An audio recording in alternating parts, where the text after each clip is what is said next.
Labas vakaras, gerbėmiai mano video blogo žiūrovai. Čia ir vėl aš Juiva ir aš labai dažnai susilaukiu klausimo. Ieva, o kas tavo mėgstamiausias Lietuvos vlogeris? Ir aš visada turiu nuvilti visus, kurie manęs paklausia šito klausimo, kadangi aš tokio vlogerio neturiu, nes apskritai neįpažiūriu Lietuvos video blogerius ir jų kūriamus video. Nežinau kodėl. Ir todėl vieną dieną aš nusprendžiau, kad man visgi reikėtų apsišviesti, kas yra toj lietuviškoje YouTube rinkoje, kokie žmonės, kągi jie tenais kuria.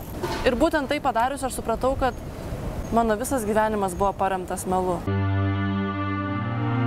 Aš visą gyvenimą nuoširdžiai tikėjau, kad didžioji dalis mano auditorijos yra 9-14 metų mergaitės. Bet pražiūrėjus YouTube lietuviškai, aš supratau, kad didžioji dalis Lietuvos vlogerių yra 9-14 metų mergaitės. Tai kas tada žiūri mano vlogus? Dar vienas atradimas, kurį aš padariau, kuris mane šiek tiek sukrėtė, nuvylė, dar ten kažką man padarė, tai tas, kad kiek visgi daug yra beprasmiško, visiškai, nežmoniškai beprasmiško kontento lietuviškam YouTube. Turbūt ne tik lietuviškam, bet vis tiek. Aš tikrai nesakau, kad 7 minučių video, kaip aš pati šneku su savimi, yra žiauriai naudinga ir jums prasminga. Bet tarp kitko, jeigu norit pažiūrėti, tai linkas apačioj. Bet 30 minučių tuštučių, bonkučių nuo makiažo video ir jų pristatinėjimas ir kiekvienos ėmimas ir rodymas prieš kamerą ir kas čia yra prasmingo, aš to tai va... Dar labiau nustebinę mane video buvo Norfos arba Lidlo haul. Sveiki, aš ten kokia nors esu Dainora ir čia yra mano vanduo, kurį aš pirkau Lidle už 39 euro centus.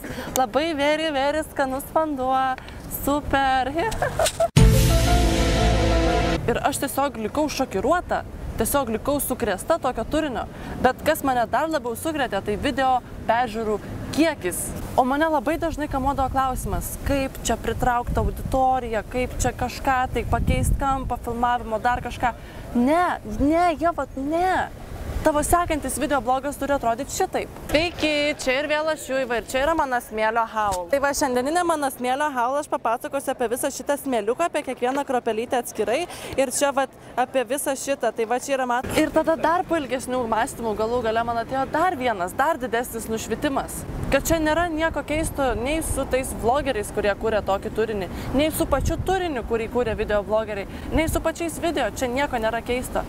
Keisčiausias reiškinys yra toks didelis video peržiūrų kiekis ir žmonių pasirinkimas žiūrėti tokius video. Visa esmė, ką aš noriu pasakyti šito video, kad internete yra beprotiškai daug turinio, ne tik internete, tiek ir šiaip realiam gyvenime, laikraščiai, televizija, radijas ir panašiai. Yra beprotiškai daug įvairiausio turinio, kuris jūs pasiekia kiekvieną dieną.